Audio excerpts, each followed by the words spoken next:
Hi, I'm Megan. And I'm Rob. You're watching Lists of 13. Here you'll find lists of various topics like cars, music, geography, and other phenomena, all in sets of 13. If you have tristodectophobia, an irrational fear of the number 13, this video may not be for you. Otherwise, enjoy the list.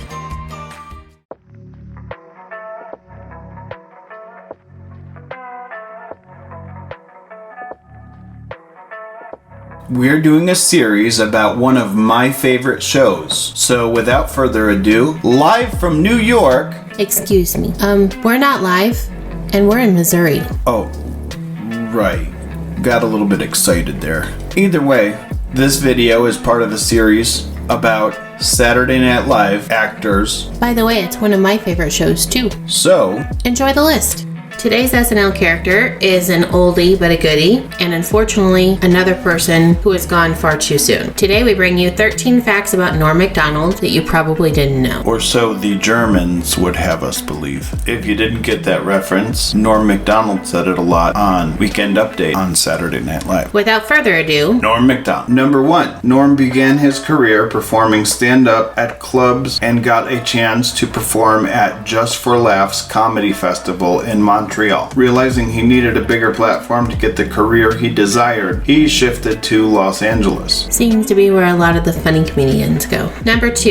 In 1998, he voiced the character of Lucky the Dog in the remake of Dr. Dolittle, starring Eddie Murphy. He reprised the role in the sequels Dr. Dolittle 2 in 2001 and Dr. Dolittle 3 in 2006. Those were really some pretty solid movies. Yeah, and I love it because you can totally just tell that it's Norm MacDonald. You sure can. Number 3. He voiced Norm the Genie in The Fairly Odd Parents in 2004 and 2005, joined Toosum's Penguin in Farce of the Penguins in 2006, and Buster the Fox in Christmas is Here Again in 2007. Number 4. MacDonald appeared on Saturday Night Live and was named among the 100 greatest stand-ups of all time by Comedy Central. It's a pretty impressive award for Comedy Central to give to somebody that's not one of theirs. Agreed. Number 5. During his time with SNL, he became both popular and notorious for his sarcastic and mocking comments on celebrities and political issues. Yes, I very much love sarcasm and enjoyed all of the things he brought to the table. Number 6. He starred in the comedy buddy film Dirty Work in 1998. The plot revolved around a group of friends who start a revenge for hire business. The film became a cult classic in spite of getting negative reviews. I don't know if you've ever seen it or not, but it is a pretty hilarious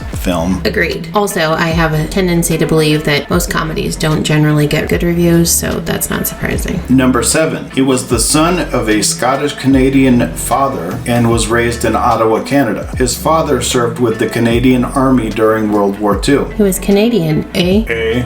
Number 8. He appeared on the celebrity edition of Who Wants to Be a Millionaire in November 2000 and won $500,000 for Paul Newman's charity camp. Number 9. MacDonald regularly bashed on former Heisman winner O.J. Simpson on Weekend Update on Saturday Night Live after his murder acquittal. After the fun and trash talking, he ran into O.J. on a golf course. I saw O.J. on a golf course, MacDonald claimed, and I was going to go up to him, but who was I with? Cato. And Cato was afraid because Cato was, what do you call those guys? A reluctant witness. It's like comedy genius right there, completely unintended. Number 10. In 1993, he joined NBC's Saturday Night Live television program as a writer and a cast member. There he performed impersonations of different celebrities like Larry King, David Letterman, and Burt Reynolds, which had the audience rolling in laughter. Number 11. The year was 1989, and MacDonald was still an up-and-coming comic trying to break into Hollywood. What better way to break into Hollywood in the late 80s, at least, than by appearing on Star Search with Ed McMahon? I love Star Search, and I totally forgot about that show until right now. Did you watch it? Oh, every once in a while. I think I actually remember the episode that he was on now that I think about it. I don't, but that's cool. Number 12. He was fired from Saturday Night Live in late 1997 as the anchor of Weekend Update, the reason being that MacDonald was not funny. However, it is widely believed that some tensions had been brewing between him him in the management, perhaps even because of the OJ jokes we talked about earlier. He made the last of his appearances on SNL in 1998, and he appeared as the host of a fictitious TV show called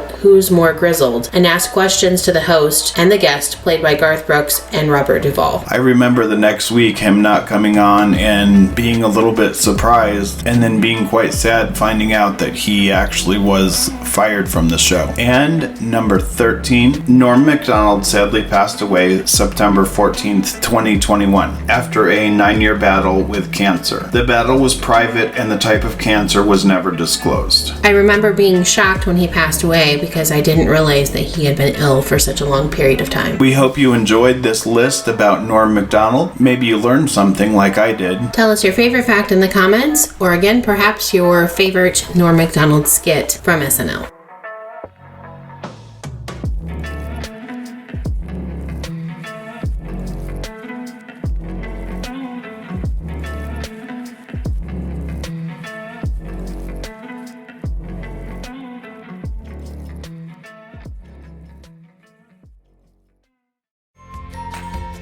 Thanks again for watching. If you liked this video, give it a thumbs up. And if you're not subscribed, go ahead and subscribe to get notified when we post new videos. After subscribing, ring the bell on YouTube or click follow next to our name on Facebook, then click edit settings, choose how often you'd like to be notified of new videos. We hope you choose all videos. After that, tell all your friends. We hope you enjoy your day and keep being kind to one another.